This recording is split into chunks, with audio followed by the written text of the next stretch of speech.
All India Muslim personal law board के द्वारा आयोजित इस सभा में उपस्थित पर्सनल लॉ बोर्ड के सभापति, उपसभापति, जनरल सेक्रेटरी, सदस्यगण और मंच पर विराजमान विभिन्न समाज सेवकगण, विभिन्न संगठनों से आए हुए कार्यकर्तागण, यहाँ पे उपस्थित लोकसभा और राज्यसभा के सांसदगण और यहाँ पे उपस्थित मीडिया के दोस्तों, हमारा देश अगर चलेगा तो संविधान के अनुसार चलेगा। हमारा देश अगर चलेगा तो भारत और हिंदुस्तान की वो पुरानी संस्कृति जिसमें हम अमन, चैन और भाईचारा को तवज्जो देते हैं, उस आदर्शों पर चलेगा।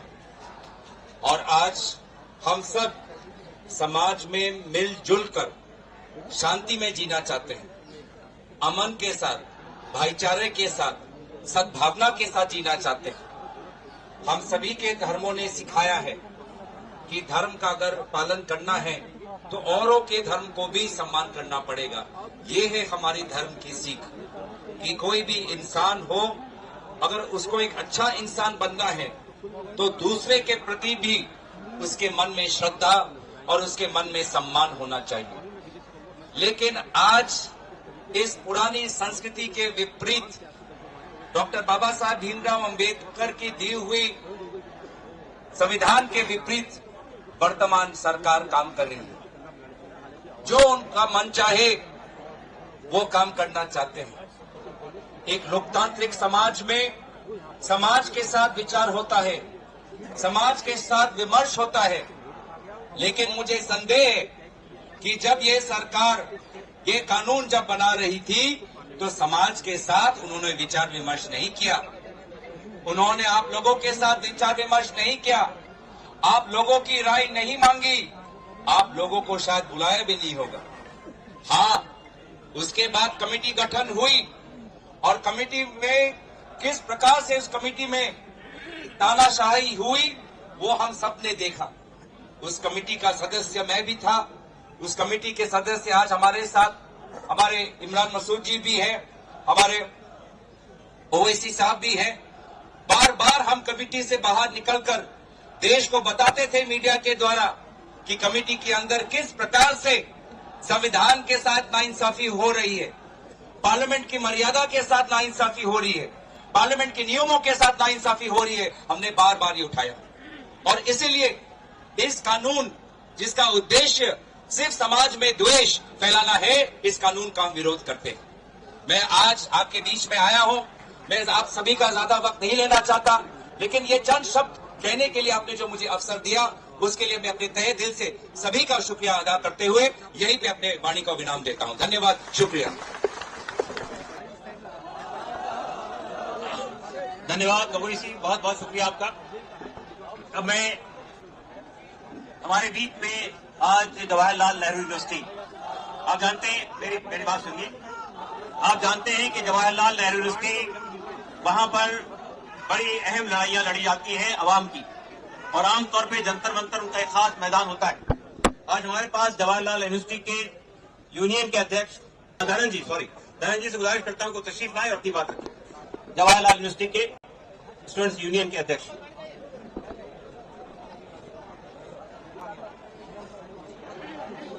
बहुत शुक्रिया आप सभी को जो यहाँ पे आए हैं आज जंतर मंतर पर, जितने मेहमान आए हैं, जितने मीडिया के दोस्त आए हैं, आप सभी को मैं जय भीम पेश करता हूँ, मैं सलाम पेश करता हूँ कि आप इस लड़ाई में शामिल हैं और लड़ रहे हैं अपनी लड़ाई।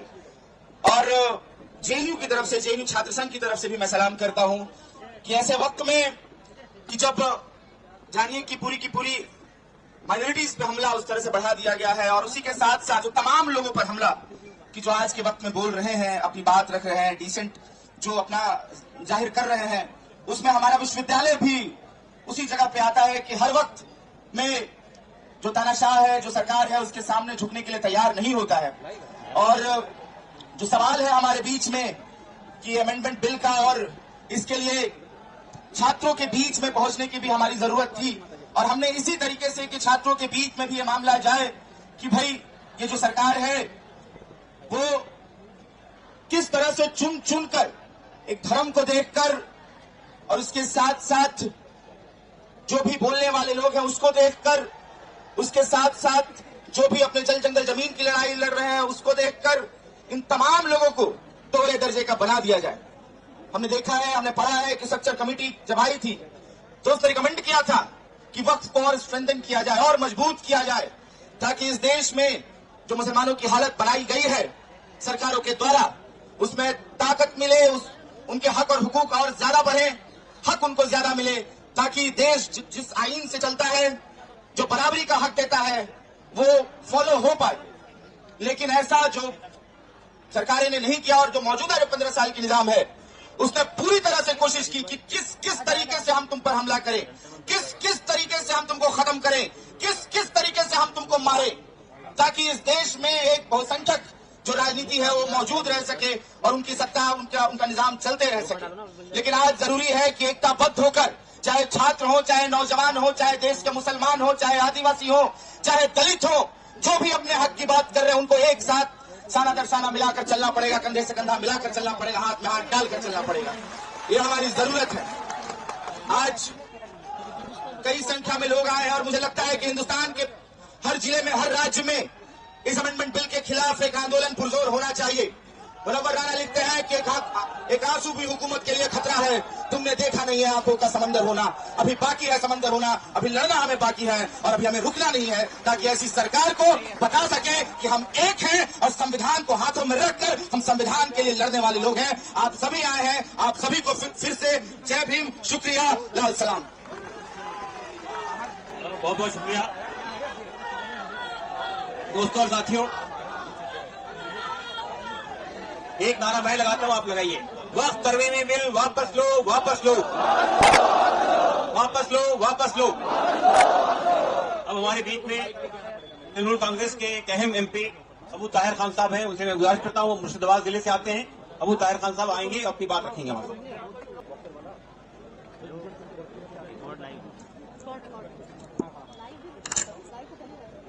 अस्सलामु अलैकुम, बिस्मिल्लाहिर्रहमानिर्रहीम।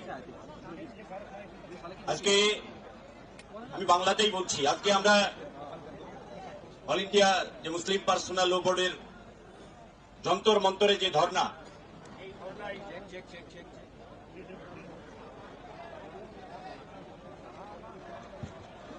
এই ধর্ণায় আমরা সকলে সমবেত হয়েছি।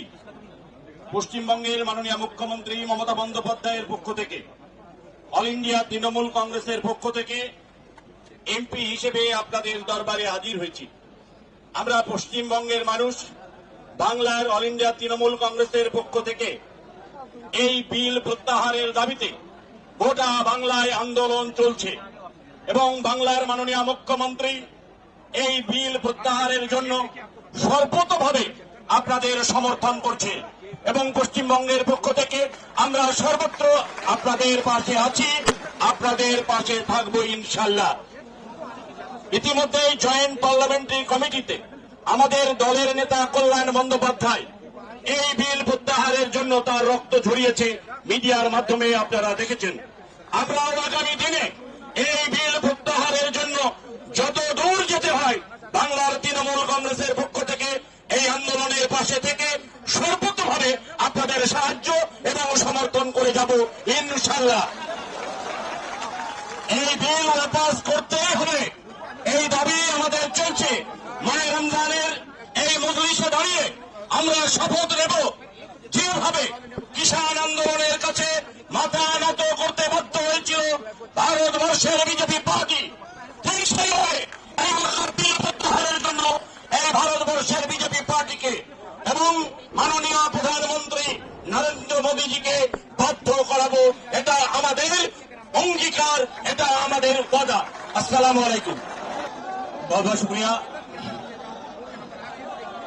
अबू ताहिर जी। मैं अब बोर्ड के सेक्रेटरी मौलाना उमरैन महफूज रहमानी साहब गुजारिश करता हूं कि वो इख्तिसार से अपनी बात रखें। मौलाना उमरैन महफूज रहमानी।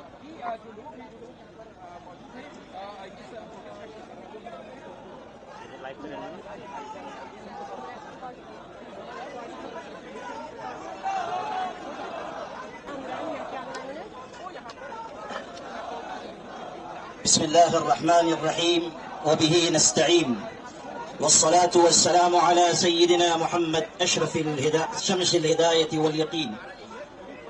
सदर मोहतरम हजरत मौलाना खालिद सैफुल्लाह रहमानी साहब, मोहतरम जनरल सेक्रेटरी बोर्ड हजरत मौलाना शाह मोहम्मद फजलुर रहीम मुजद्दिदी साहब, बोर्ड की क़ियादत और तमाम मिली और दीनी जमातों के नुमाइंदगान और आप तमाम हाजिरीन मजलिस। कहने वाले ने कहा था, मसाइल कैसे भी हों ता क़यामत रह नहीं सकते, ये जालिम जुल्म की बनकर अलामत रह नहीं सकते। जिनका अज़्म है कि हमको चैन से जीने नहीं देंगे, वो जान लें कि खुद भी सलामत रह नहीं सकते। हज़रात गिरामी, अभी हमारे बहुत से फाजिल मुक़र्रिरीन ने यहाँ गुफ्तगू की और ये हमारे लिए खुशी की बात है कि मुख्तलिफ मज़ाहिब के नुमाइंदगान ने भी यहाँ बातचीत की।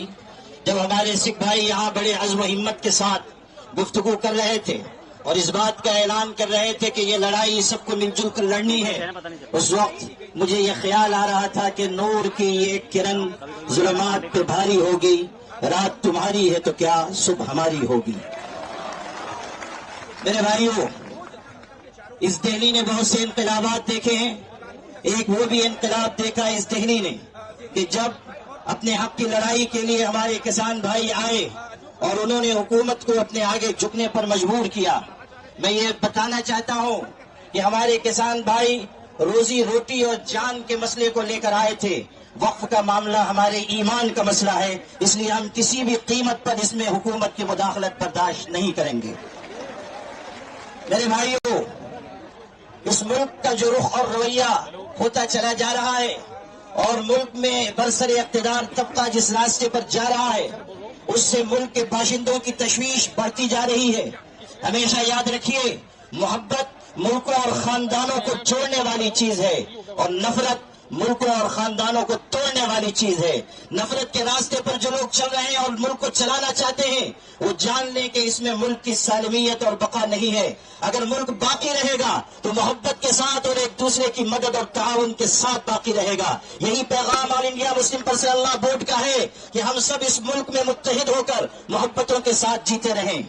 हमें इस बात की, हमारे लिए ये बात निहायत अफसोसनाक है कि ज्वाइंट पार्लिमानी कमेटी ने वो रवैया अपनाया जो दोहरा रवैया कहा जा सकता है। और जेपीसी के चेयरमैन ने जिस तरह का बयान चंद दिन पहले दिया है, उसने ये वाजे कर दिया कि वो अमेंडमेंट बिल में तरमीमात के लिए संजीदा नहीं है, बल्कि वो किसी मखसूस एजेंडे के ऊपर काम कर रहे हैं। हमारी तरफ से ये बात जब कही गई कि हम इस सिलसिले में आगे बढ़ेंगे और एहतजाज हो सकता है और ये भी मुमकिन है कि शाहीन बाग की तर्ज पर कोई एहतजाज किया जाए, तो कहने वाले एक शख्स ने कहा कि जलियांवाला बाग को नहीं भूलना चाहिए। हम उनको ये याद दिलाना चाहते हैं कि अगर आप जनरल डायर के रास्ते पर चलना चाहते हैं तो सुन लीजिए, आपकी गोलियां कम पड़ जाएंगी, हमारे सीने कम नहीं पड़ेंगे।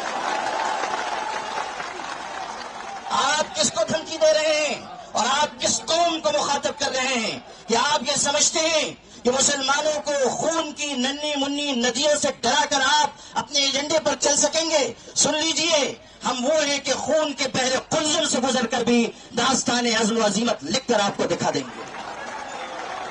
मेरे भाइयों, आज ये बात की जा रही है कि हम जलियांवाला बाग बना देंगे। उस वक्त क्या हुआ था मैं याद दिलाना चाहता हूँ। जब गोलियां चलाई गई तो वहां पर हिंदू भाइयों की, सिखों की, मुसलमानों की लाशें एक दूसरे के साथ मिली हुई पड़ी हुई थी। आज भी हम उसी रास्ते पर हैं और आप अगर अंग्रेज के रास्ते पर जाना चाहते हैं तो सुन लीजिए, अत्याचार करने वाले कभी इस दुनिया में आफियत के साथ जिंदगी नहीं गुजार सकते। अगर आप अंग्रेजों का रास्ता चुनना चाहते हैं तो समझ लीजिए कि आपका अंजाम भी वही होगा जो अंग्रेजों का अंजाम हुआ था। All India Muslim personal board इस मुल्क के मुसलमानों का सबसे मुत्तहिदा और मुश्तरका प्लेटफॉर्म है। अगर वो ये आवाज दे रहा है कि वक्फ तरमीमी बिल को वापस लिया जाए तो हुकूमत को इस बिल को वापस लेना चाहिए। ये मत समझिए कि सिर्फ चंद हजार मुसलमान जमा होंगे और बात मुकम्मल हो जाएगी। All India Muslim personal board आवाज देगा तो पूरे मुल्क के मुसलमान, बल्कि इंसाफ पसंद शहरी मुस्लिम पर्सनल बोर्ड की आवाज के साथ आवाज मिलाएंगे। इसलिए आप सब भी इस बात का हाथ उठाकर अज़्म कीजिए कि मुस्लिम पर्सनल बोर्ड जिस तहरीक का भी ऐलान करेगा, आप सब उसका भरपूर तरीके से साथ देंगे। आप आप इस रोजे की हालत में इस बात का आज़्म कीजिए कि हम इंशाअल्लाह अपने हुकूक की जिद्दोजहद आखिरी सांस तक लड़ते रहेंगे, अपने हुकूक की लड़ाई आखिरी सांस तक लड़ते रहेंगे। इस हकीकत को हमेशा याद रखिए कि अपने हुकूक की आवाज जितनी देर से उठाई जाती है उतनी ही ज्यादा कुर्बानियां देनी पड़ती हैं। इसलिए अगर आज हम आए हैं तो अपने अंदर एक कुर्बानी का जज्बा भी पैदा करें और ये पैगाम पूरे मुल्क तक पहुंचाएं कि हमें इस मुल्क को भी बचाना है, इस मुल्क में मोहब्बत के पैगाम को भी आम करना है और सबको साथ देकर हमें उस सिमत में जाना है जिसमें मुल्क का भी भला हो और हमारी मिल्लत का भी भला हो। आपकी ये क़यादत जो यहाँ मौजूद है, अगर आप इसे पूरी और बज़दुर क़यादत समझते हैं तो सुन लीजिए, आज ये यहाँ बैठे हुए हैं, लेकिन कल अगर अल्लाह ने ऐसा मौका दिया कि हमें इस लड़ाई को आगे बढ़ाना पड़ा तो आप देखेंगे कि ये क़यादत कलम और कागज छोड़कर हथकड़ियों का भी इस्तेमाल करेगी और अपने सीने खोल देगी और आपकी लड़ाई आखिरी सीढ़ी तक लड़ी जाएगी। इसीलिए मैं ये कहा करता हूँ अपनी क़यादत के बारे में कि ये अलग बात है कि चुपचाप खड़े रहते हैं, फिर भी जो लोग बड़े रहते हैं, ऐसे दरवेशों से मिलता है हमारा शजरा जिनकी ठोकर में कई ताज पड़े रहते हैं। वो आखिरी दावाना। बहुत बहुत शुक्रिया मोहतरम मौलाना उमरान नसीर रहमानी साहब। वक्फ तरमीमी बिल। अब मैं इंडियन यूनियन मुस्लिम लीग के केरला मेंबर पार्लियामेंट जनाब हारिस डी राय से गुजारिश करता हूँ कि तशरीफ लाने की बात। अस्सलाम वालेकुम। हम तो काफी आंदोलन देखा है जंतर मंतर में। अभी पार्लियामेंट का सेशन शुरू हुआ है, हर दिन तो एक आंदोलन होते रहते हैं, हम भी इधर शामिल होते हैं। पर पहली बार पूरा जंतर मंतर रोड बंद कर हासिल कर एक आंदोलन उन्होंने अभी तो आज करवाने का तो परमिशन दिया। उसका मतलब क्या है? उसका मतलब ये है जो साउथ ब्लॉक में जो बैठा हुआ वाला सरकार है वो तो हिलना शुरू कर दिया, हिलना शुरू हो गया उसका। अभी ये आंदोलन जारी रखना। बिल के बारे में हमारे को सबको पता है, ये संविधान के विरुद्ध वाला बिल है, ये संविधान के विरुद्ध वाला सरकार भी है। तो एक ही शब्द में बोलता हूं कि जब तक ये बिल वापस करूंगा, पार्लियामेंट के अंदर, पार्लियामेंट के बाहर सड़क भी अगर चाहिए तो अदालत में जाकर हम ये लड़ाई करूंगा और लड़ाई का अंत यही होगा कि ये बिल वापस ही करना ही पड़ेगा उनको। बहुत शुक्रिया हारिस साहब। मैं ये सोचता हूं कि अब सब लोगों के लिए इतना ही वक्त होगा। अब मैं जनाब अब्दुल वहाब साहब MP इंडियन मुस्लिम लीग से गुजारिश करता हूं कि तशरीफ लाएं। हमारे पास में अभी समाजवादी पार्टी के कई रहनुमा तशरीफ लाए हैं। धर्मेंद्र यादव जी हैं, बर्फ साहब हैं, महिबुल्लाह नबी साहब हैं, आशीष यादव जी हैं, अवधेश प्रताप जी जो अयोध्या से जीत कर आए हैं वो भी तशरीफ लाए हैं, नासिर साहब भी आ गए हैं। तो अब मैं अब्दुल वहाब साहब से गुजारिश करता हूँ तशरीफ लाएं।